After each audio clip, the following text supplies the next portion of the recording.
pace. The bears simply don't have enough time to hunt all the food they need to survive. We'll rope the cubs up, and then we'll immobilize each cub by hand. Small amount of the same drug that knocked Mom out will knock the cubs out.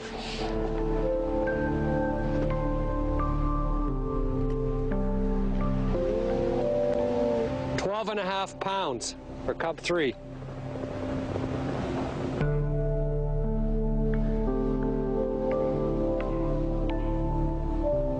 The numbers of bears in the Churchill population are falling as a result of reduced cub survival and juvenile survival. We think that some of these bears are starving. We think that mothers may not provide enough milk for their cubs. Munn has watched the average weight of these bears decrease by some 15% since the 1980s. Within the next 6 years, female bears may not have enough body fat to reproduce.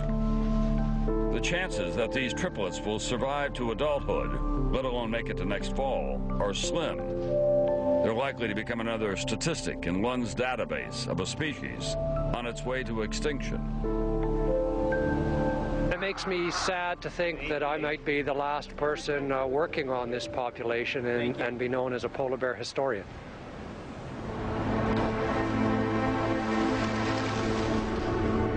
It wasn't until recently that scientists even worried about Arctic sea ice, which naturally shrinks and expands each year as the seasons change. In 1979, the sea ice covered almost 1.7 billion acres. That's about the size of the United States. But in the last 2 decades alone, the Arctic has lost an area roughly twice the size of Texas. At first, scientists debated the cause, but few linked global warming and mankind's carbon dioxide emissions to that retreat. We had certainly noticed that the sea ice cover through about the year 2000 had been on a general decline, but it seemed that this could be fairly easily explained.